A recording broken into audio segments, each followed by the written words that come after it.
All right. All right. Come join me, Eric. Over here. Okay, welcome to the Peter Paul Luce Gallery. I'm Chris Morris and Goetsch, one of the art historians here. But I'm thrilled to introduce you to, I'm going to put Eric aside here and say, introduce you to Corona, California, 2016.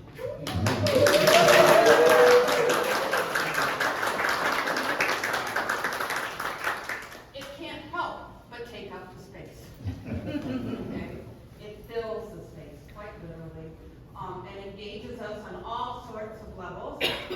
I may start by asking a few questions of Eric about his thoughts in this work, and then I'm going to ask you to step in and share your own thoughts, because they're very much welcome. I've spent some time talking to Eric about this work, and he holds very true to the idea that the work of art has a life of its own, with its own meaning that even extends beyond that of the artist. Not that it isn't awfully interesting to know what the artist was thinking in light of all of this.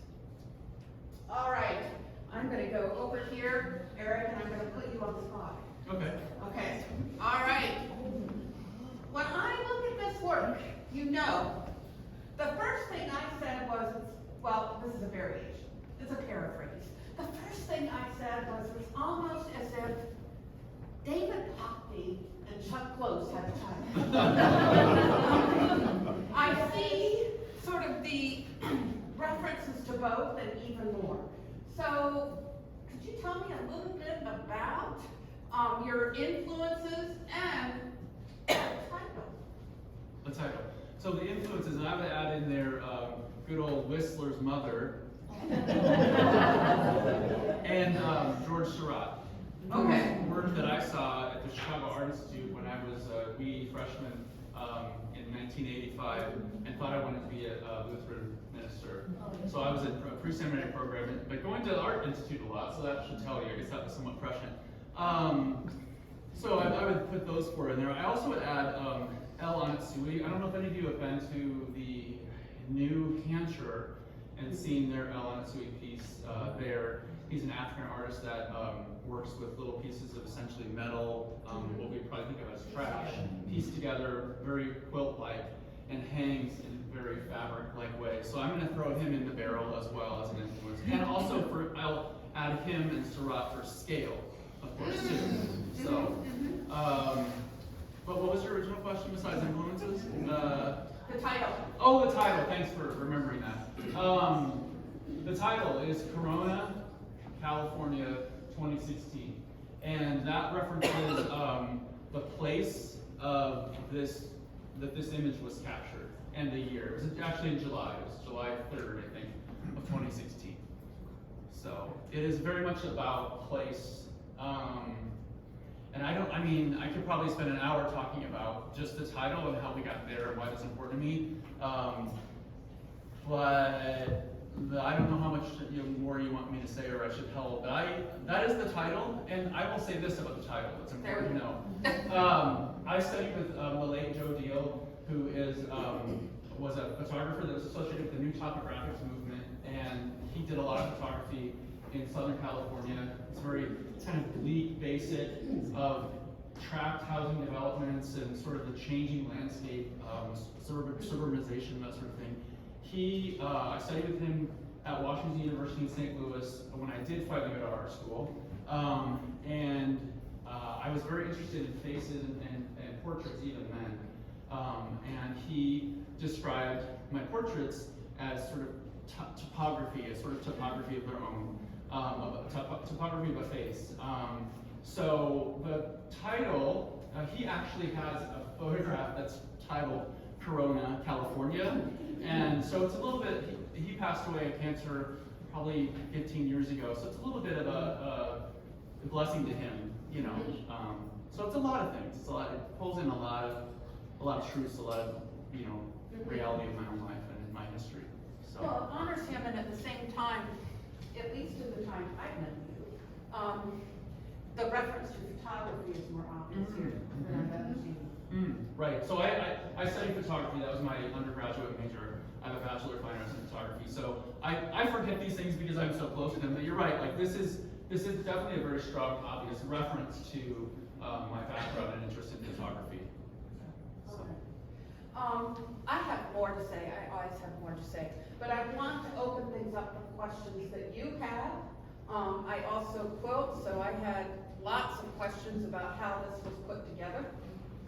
And then I'll come back to iconography or subject matter, because this is rich, it's multi-layered, and there's distinct meaning tied to the medium chosen and how it's executed. Okay? So, questions? Yeah. Is this one harder to do than your faith? So Brenda is asking if this was harder to do than my self-portrait. So I did a self-portrait in, I don't even know when that was, like I lose track of the years, like 2010, I'm just guessing. 16. 16.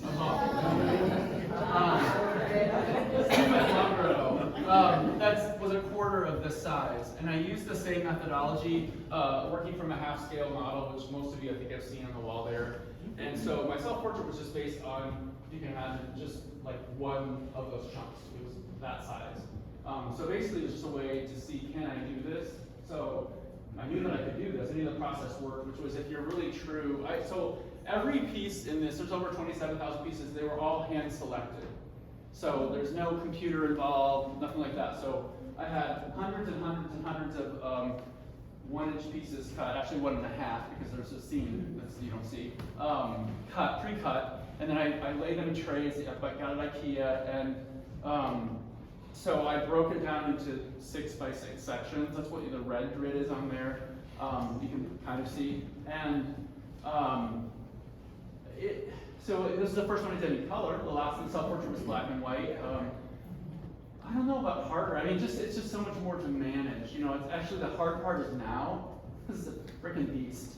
You know, like I strained my back putting this thing up here on the wall. You know, so it's 12 feet by 16 feet essentially. Yeah. Yeah. So harder, I don't know. The process was really identical. I think the difference was I added color. But really, what I discovered, I was telling Steph earlier, that these are all commercially available fabrics. I didn't dye anything or make any special, so I just worked with what I had, what I found. What I discovered is fabrics are all just based on the Pantone colors that most of us all know now, and I discovered a real lack of range of value.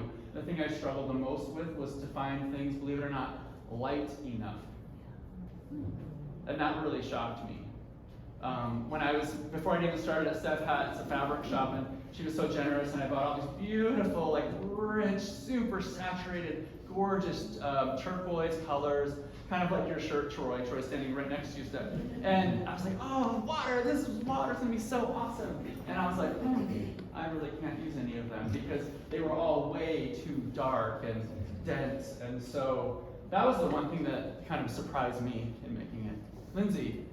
Talking about how you chose the fabrics, I think it's so great that it's not solids, but it's solids and prints. Oh, which yeah. I think it makes it so much richer. But I wonder if you could talk a little bit about choosing when to use a print or how that worked in as opposed to a solid piece. Honestly, I think it was simply what I had, and I had mostly, and I do have mostly prints. So it was really mostly what was on hand. But I will say that the text, so because in each half-inch square there, it wasn't always just one color, I often had to split the difference. Say, well, I've got a little brown, I've got a little orange, I've got a little, what can I do to split the difference so that it will be true to the eye as you can see it from 20 feet away? So that's where I think the textures and the prints were helpful because they provided that little bit of smudginess. You can just kind of, so. Are there any surprising little squares that make reference to the subject matter or your own biography? Are you asking me? I am. Oh, you're asking me. Okay. They can't pick it out. I was like, pick it out. well, I'm not sure they would have seen them yet. So I did tell a few people. That's why I'm having you Yeah. Tell them. So my mother and I our story is based in St. Louis, Missouri. I'm not a huge Cardinals fan. I don't really care about baseball, but I happen to have some St. Louis Cardinals fabrics. I made my mom and dad a quilt because they love the Cardinals. And so there's both the grass fabric that I use in that quilt, and there's also the St. Louis Cardinals fabric. So in essence, I just now thought of this, like literally right now. I guess you could say that also was a way of incorporating, bits and pieces of my whole story. But it's mainly the St. Louis Cardinals fabric is a reference to locality, once again. And then there is, the title is Corona, California, after the city where my mother lives. This was a photograph taken of her in her home. And at first I thought, so I started this piece on December 24th, 2019 as sort of a gift to myself. I'm not a big Christmas fan, so I kind of like to disappear at Christmas. And so I disappeared in my studio, and I started with the very piece that was on your invitation. Do any of you know what that section is? Have you figured that out? Yeah, it's her mouth. It's her mouth. So on your invitation was this little section here. That's where I started. And the whole thing grew from there, because I knew that when I started my self-portrait, I started with my eye, thinking that if I can get the eye right, then the rest will follow. And it was really the same with this, because my mother and I think I look more like my mother than my father, but my mother and I definitely have a similar mouth and that sort of thing, and she has a very distinctive mouth, and I just thought that's really where I have to start, both sort of spiritually and physically and practically. And so Corona, California is where she lived. Corona is also a reference to the crown of light around her head, this halo. I was about to say, though, I started on December 24th, 2019. I don't know if that date would ring a bell for anybody, like what we're on the verge of.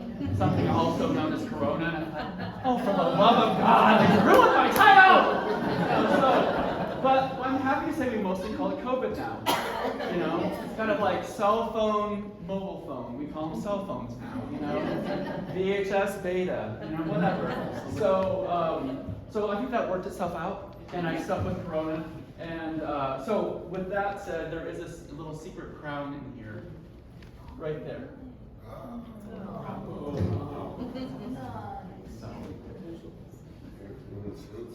What other questions? What other great questions do you have? Stephanie Brandenburg. Yeah, I have a question about your technique. You've always, or your work always has, you're just drawn to the color, the way the color bounces in your pieces.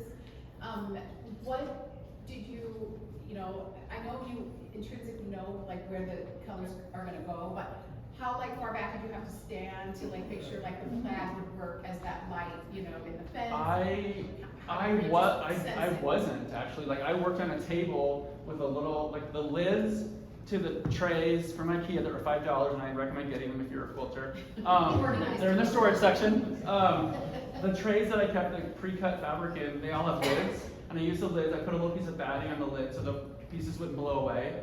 And I just used that. I just placed the 36x6 little square. I just literally looked at what you're standing behind. Wow. Okay. And I just hand selected every piece. And the thing is, you just trust that you trust yourself. Yeah. You trust your eye. You trust the process. Mm-hmm. And you think, sometimes I was telling Susan, sometimes you feel like you almost have to betray yourself. I don't know. But just go with your gut. Trust the process. And I knew it worked. And I made it 6x6 square. I can see one right there. At a time. And you can see little X's on the mock-up, and every time I finished one, I marked, yep, that one's done. So, May I piggyback on that statement? Maria, yes. Please. At what point in your journey as an artist, as a creator of such wonderful work, Thank you. did you realize you had that self-trust? I think that I'm surprised I'm doing this so much today. I'm referencing my self-portrait a lot because some of you may not know it, but I think I learned that to trust this specific process in doing that piece. It's a black and white piece. It's just sort of head and shoulders shot of myself that I did, and it just works. Yeah, it just works. It just works. what frustrates me so much is that people see this, a lot of people will see this piece and they'll just assume that I have some sort of magic like computer program that like shot it out for me and told me what to do, and like nothing can be further from the truth. It was all like literally me just hand selecting every single piece based on that model there. And it just works for me. Heidi! Eric. Okay, so I have a question, not to go in a negative direction, but so. No, please do. No, but like, because others are not as amazingly creative as you. So what could be frustrating to you? So do you ever get to a point where you're like, forget it, I'm gonna roll this up and put it in the closet? Or like, does not the craft, but maybe the other part of the journey frustrate you? Or does anything else frustrate you? Or do you put this aside and go, oh, I'm gonna get distracted and do a different work? Or so I did make other quilts in the course of making this. I'm not sure how many, but I kind of took breaks, you know. So it was made in quarter sections. So I should say something, and I hope I answer your question, but it makes me think of other stuff I should say, go ahead. My motivation is like, not all of us are like amazing like you, so like I'm looking for some motivation. You are. You're amazing. Like, no, it's I know you. You're amazing. It's okay if you get frustrated. Like, tell us something that you're not perfect at with this process. Is what I'm looking for. Do you know what I'm saying? Well, but finish your thought. What were you Well, going so with just so you know, like it was made in the 4 quarter section you see over there. Yeah. Then it was all hand quilted by one person. Whoa. This is all hand quilted by one Amish woman that I will never meet. I don't know her name, and that is by choice. Like that is what they want it to be. I have a broker that I work with who I do know her name, and I've been to her house several times. And she is the one that takes all the parts and pieces in. Like she'll take the top in once it's done, and then the batting, which is the fluffy stuff in the middle, and the backing that's on the back, and she'll send it off to the hand quilter. So this took about 2 years to get hand quilted. Then, but the true Lord's work was when how old is Dina? She's probably like 60 or 60s. My broker took it in, and she then put all 4 pieces together. You can sort of see the seam here a little bit, but what that means is she had to take this piece, these 2 pieces, sew the top together, then she hand sewed the batting inside together so it was one continuous piece. Then the backing, she kind of flipped over and basically did kind of a hand-done hem that she had to hand sew. And wait a minute, we're not done. Then she had to go back and hand quilt all of the edges that the hand quilter left open, knowing that she had to piece these together. And then she had to do it to these 2 sections. And then she had to do it down the middle. So when I went to pick it up, she said, if you do another one of these, you're going to have to find somebody else. Now, and that would probably be me, because I'm not going to ask anyone else to do it. Like, and who else would do it but my beloved Dina Mullet in Shipshewana, Indiana. So, frustrated. I find the piecing of it so therapeutic and like meditative that it's not at all frustrating for me. So the thing that's frustrating actually is to have it. This is so, I don't know if you understand. It's actually frustrating now. Because it's a freaking beast. It's such a beast. It's such a pain in the ass. You know what I mean? It's such a pain in the ass to deal with. But it couldn't be any smaller, and it really couldn't be any bigger. It just is what it is. And so it's a pain in the ass. And so the best thing that can happen is that, you know, maybe it could be in a museum or whatever. Like, I want it to have a nice home. I mostly want it to be appreciated by people. I want people, lots of people, to be able to have the experience that you've had with it today. I want them to come back and visit it. I want to be able to visit it. But right now, the only frustration now is like this phase I'm in of like, what's going to happen to it? Yeah. I think that's fantastic, though. I think that's a fantastic answer. I love that. I love it. John Eckridge. Yes, the Amish lady, she must have had quite a little hand quilting. Did she roll this? Yeah, so she worked at a quarter section at a time, and as they're quilting it, hand quilting it, it's probably like back and forth, I'm afraid, the done part wads up sort of on their lap. And that's why there's a limit to how much they can do at a time, because it would just get unmanageable. Because they have to have their hand both on the top and on the bottom of the quilt at the same time. So if there's anything special that Amish could have done. they're going to handle it. That's right. Paul. How did you land on the 1-inch squares? Yeah, so I was just discussing that earlier with some people here. So the model behind you, those are half-inch squares, the little white lines. And I wasn't about to attempt a quilt with half-inch squares. It could be done, but it just wasn't what I was going for. And obviously, I mean, you can imagine if I had done it in 2-inch squares, it wouldn't even fit in here. It would be completely unreasonable. So I had done the self-portrait in the 1-inch. I just knew that that was like a solid place to land. And even then, of course, I knew it was going to be very, very large. But there was intention. That wasn't an accident either. Like, I wanted it to be large for many reasons. And I'll just tell you. So one of them was sort of the theatrical, we are all been to movie theaters and billboards and just the big America, like things are big, and that's kind of again a reference to my mother. My mother was a go-go dancer, and she was also a chorus line dancer, and she actually danced with me until she was 7 months pregnant. So I think I got her, you know.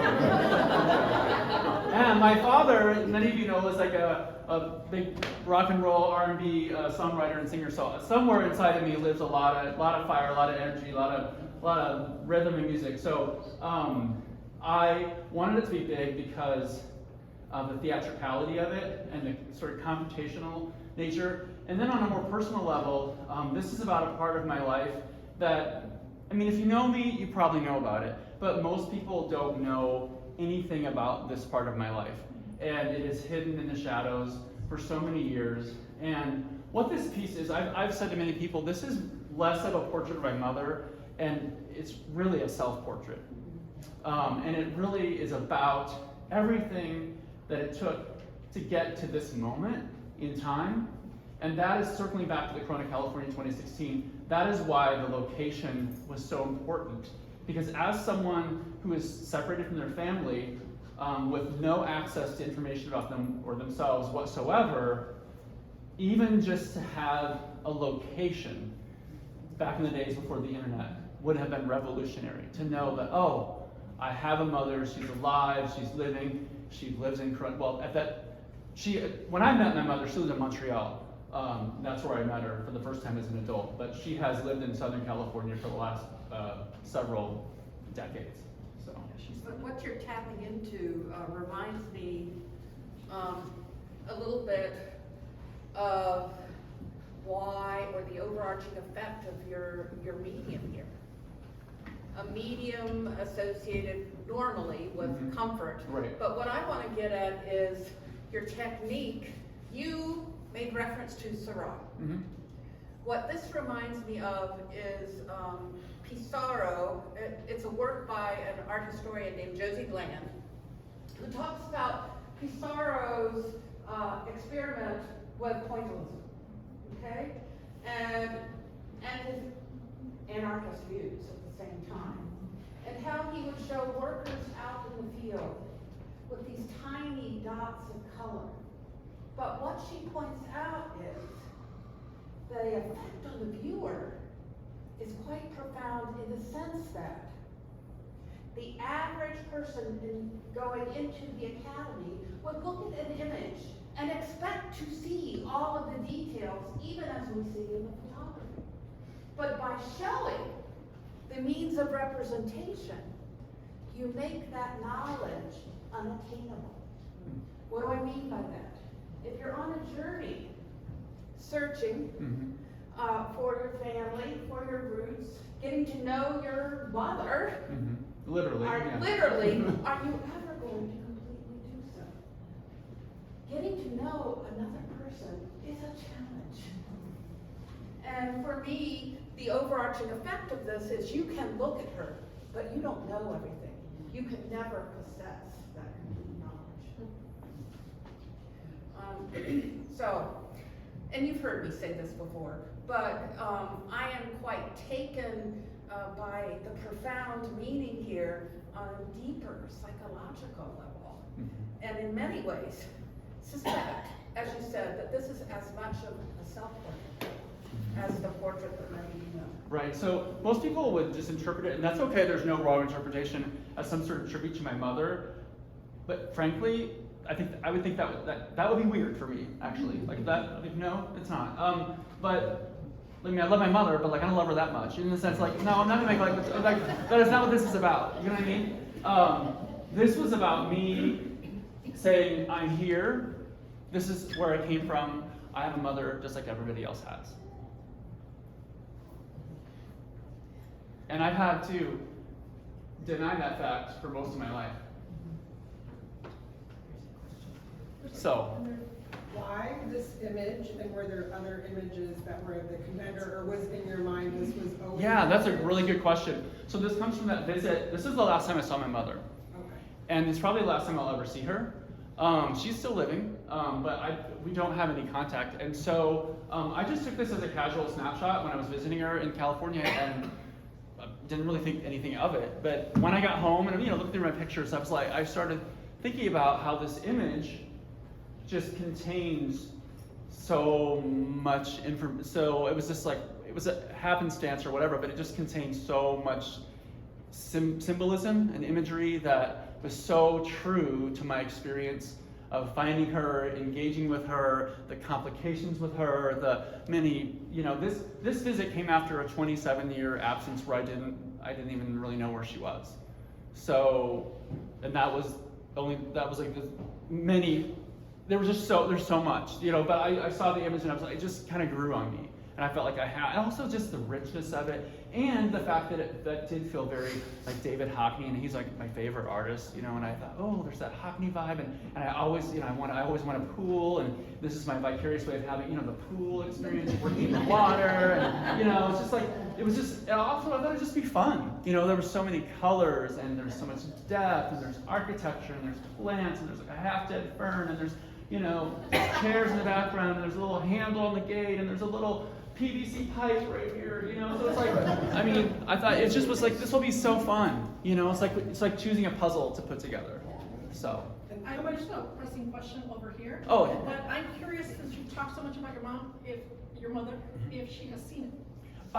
So. But there's a pressing question. That might be the question he was gonna ask, but, so I was expecting someone to ask, and let's just say you did. Kind of did. You said, has your mother seen it? Has your mother seen it? No, my mother has not seen it that I'm aware of. She has access to my website just like anybody else does, but I don't know that she would look there. I think it would be weird for her to see it. I would prefer in so many ways for her not to see it. I have a maternal brother that I've never even told that I did this. I have big plans for this quilt, and I hope that I get to see them through, which if those happen, there could be some whatever. I just don't really want her to see it. I think it would make her really uncomfortable. I will say that when I met her for the first time as an adult in 1989 in Montreal, I took a picture of her, a black and white picture, and she was really taken with that image. And when I went to visit her in California in 2016, she had that image hanging over her bed. And she always talks about how much she liked that. But this is a different deal. Like, I didn't have her permission to do this. She doesn't know that and I think that, Greg and I were talking about this last night, and I said I think that she could even be almost offended a little bit. Like, maybe feel a little like, like just, because I would say that this quilt is a representation of the difficulty of my relationship with her. And so she would be, I believe that she would potentially be limited in her ability to understand this quilt to the extent that she's limited in her ability to engage in a relationship with me. Because I think it's all like one and the same. Self-portrait of the relationship itself. Correct, it's all one and the same. The pressing question, I didn't want to. No, that's okay, I don't know who that guy is. So that's my husband, So Eric, I don't know if we've ever talked about this, but I've been seeing every day's work with this. If you look at it now, is there a part that brings you the most joy? I mean, I know it's a pain in the ass, I helped him. Yeah, I sprained my back, like I said. When you stand back, is there one part that especially brings you joy, or that you have really good feelings about completing, or? Well, I told myself I wasn't going to cry, so I'm trying really hard not to. If I answer your question honestly... You can answer it honestly later. Yes. If Yeah. But We all I like let to you know. lie. If I answer your question honestly, I'm probably gonna cry, and I didn't want to. oh, I'm sorry.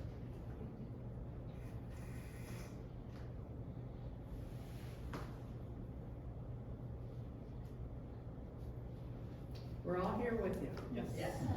We're wrapping ourselves around you. That's I right. can do that. It's her face, Ah. because That's what it's. that's what I was always looking for. Our It's lovely. tumultuous, it's there. It's lovely. Some of you may know my mother actually, she relinquished me at birth. It was not a planned pregnancy. And she was not aware. She had no prenatal care, zero. She was a go-go dancer in St. Louis at the Gaslight Square. And my grandmother, who she lived with, was not gainfully employed either. I mean, she was like taking in ironing, is my understanding, to iron for money. And so I was unplanned. A month before I was born, she went to the adoption agency and was trying to make a plan for relinquishing me. So when I was born, she didn't even know my gender. So it must have been a she or whatever. But what she wasn't planning on is I was born with a cleft lip and palate, and that changed everything. It meant that I had to have immediate medical care. I was transferred to the Children's Hospital of St. Louis the next day. She had to be involved. So in other words, she really wanted nothing to do with any of it. Like, she was done. She gave birth. She was done. She wanted to walk away. But she kind of had to stay involved because they needed her permission for surgeries, for this, for that, or whatever. I don't really know where I was for the first month of my life, but I do know that I was a failure to thrive baby, and she found that out, and so she took me back. She and my grandmother kept me for the subsequent 6 months of my life. So when I was 7 months old, she just ran out of money. She was running up a huge credit bill at the drugstore down the street, and like I said, she was dancing. She would go out on gigs, chorus line dancing gigs out in the South, dinner clubs, whatever. She was traveling, trying to make money. My grandmother was home trying to take care of me. So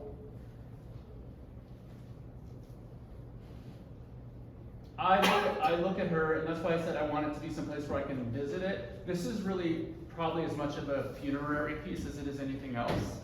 And that's really what the flowers are at the top. My mother's not dead, that I know of. I check occasionally. But I doubt I'll ever see her again, like I said. And for me, this is just, I had to fight so hard to get to this point. That if this is as far as I got, I'm thankful for that, and this is my memory of it. And it was a happy day. I remember her hugging me and telling her that she loved me. She made me some lemon pancakes from Trader Joe's, which were delicious. I left her apartment, and I immediately just burst into tears. And I thought, I think some part of me knew, like, this could be it. This could be it. And it turns out a month later, for a story I don't have time to go into, that was it. We didn't have any really much more contact after that.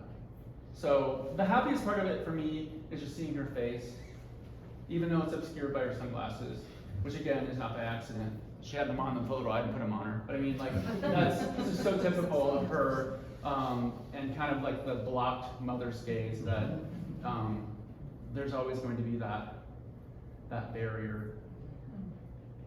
So we can't see her eyes. What's next, Eric? What's next? Taking it. Down and patching the holes. How much does it weigh? I would estimate 20-ish. Yeah, 20 to 25 pounds. Yeah. It's yeah. Do you have anything planned of this scale again?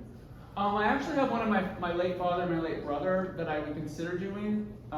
It would fit perfectly the same scale. after Dina's, warning that she would not do it again, I would consider maybe tying it, and I think it would be interesting to have the texture of ties versus the quilting. And the ties would be on the back. On the front, actually, maybe. Potentially, maybe the texture kind of, who knows? I don't know, just like put it out there. But I don't know. I mean, this took 4 years of my life, and I'm not really sure I'm willing to take up that much more time. And I have a very full-time job that's the other thing people should know. Like, I have a full-time job.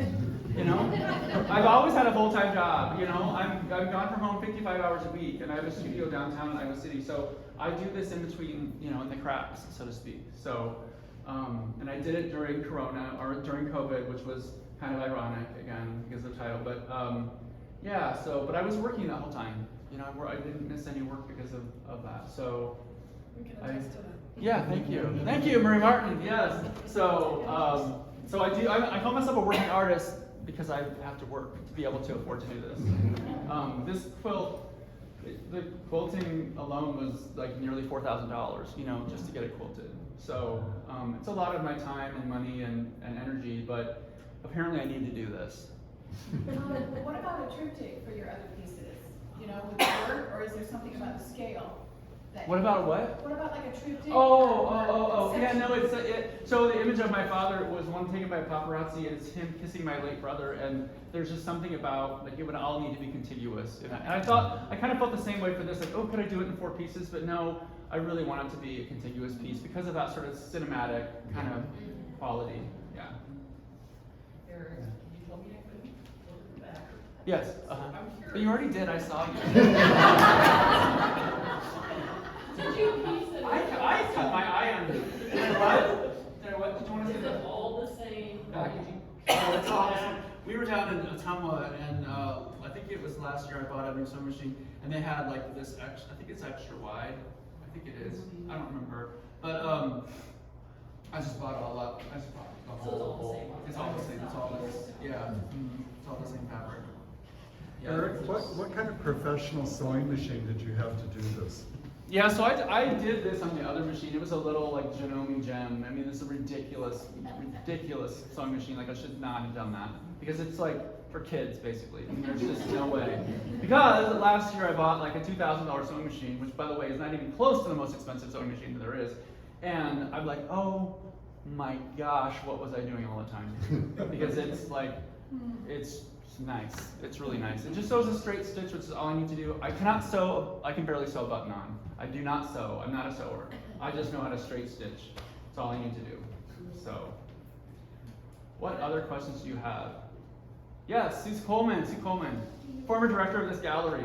Current director could not be here today. I roll it to store it. Yes, I was at Menards last weekend, and I bought some PVC pipe and made myself a roller that I can take apart so it can be travel and whatever. But yeah, so I have like 13, well, my studio is only 13.5 feet. So I actually literally chose that studio because I knew, like, okay, it has to be more than 12 feet wide at some point. So yeah, so I will roll it at some point with help. So how do you put it in a car? So I fold it. Yeah, I fold it. Yeah, I just fold it for now. But for long-term storage, rolling it. Yeah. But again, hopefully someday, and it's probably really gross of me to say this as an artist, but I hope that it can be on view at a museum or something so that people can see it. I don't want it. I have no attachment to it whatsoever. Like, just please, I don't want to have to deal with it for the rest of my life. So, yeah, it'd be great. So, yeah, I'm weirdly detached from my work once it's finished. So, but I'm glad that it's here. And by the way, I haven't had a chance to thank you all for being here. I was so worried no one would come. I'm the guy that throws a party and worries no one will come. But you did, and you came in spades, and I so appreciate that. Thank you, everyone. Thank you so much.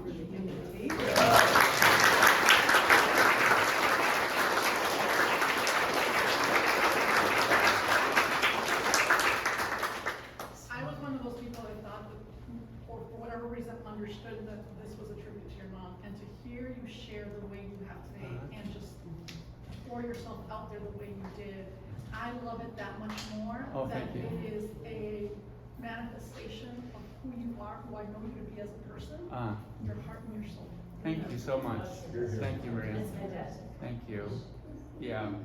Yeah, there's a lot. I mean, I literally just scratched the surface today, and I wasn't really sure because I want everyone to have their own experience with it. There's no right or wrong. And I would hope that you don't need the whole backstory to appreciate it, you know, but trust me, I literally could write books on, you know, everything that I've been through to get to this point. And that's not even, and that's just with my mother. You know what I mean? Like, we haven't even gotten to the father side, you know, so I guess the one thing that I thought if I wanted anything from today, I didn't want this to be a lecture about adoption and about family separation, but I do hope that if that has touched your life in any way, that I always want people to know more about it because it's one of the most underrepresented, under-talked about, sort of marginalized experiences in our culture. And I know that firsthand from just having been told things over and over again that are just so outrageous. But it's just not talked about in our culture. But essentially, you know, my mother was put in a room with me and she was told just to leave when she was ready. And that's the last time I saw her as a 7-month-old child. And within a matter of minutes, I had a new name and a new parents and a new brother and sister and a whole new family history that I had to live into for the next, you know, however many years I live, essentially. I'll never be able to, like, shake that off. And I think the mistake that people make when they think about that experience is they think that it's about parenting. And yes, parenting, okay, I mean, I'm thankful for my parents that raised me, and I'm very thankful for them, but I always had a mother. I always had a father. But I didn't have any access to information, and I had grandparents, and I had great-grandparents, and I had, you know, European lineage, and I have all kinds of other things that I had never had access to, and that wasn't acceptable to me at all. And so I fought really, really hard before the internet, and it was really super hard to search and to find people to get as far as I could and to overturn as many stones as I could. And you get to a point in life where you realize you have to come to peace with the fact that there will always be more that I don't know than that I do, but I'm so grateful for what I learned along the way and the people I met and the family that I have and have always had. So I say I had parents, essentially. It's just that my mother was very poor and she didn't have the resources she needed, and things worked out the way they did, that's fine. But I had to pay a very, very high price for that. And I still pay. I have a lot of mental health issues, to be quite honest, you know, so it's like, and a lot of it comes from this. And so doing this work is what helps me stay sane and stay positive and keep moving forward and present it to the world and take something that's very, very, very painful and present it as something beautiful. So that if that's all you see, that is perfectly fine. So.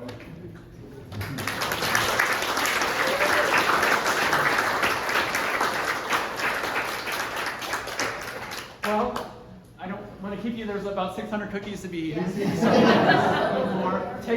Put some in your pocket or your purse or whatever. But yes.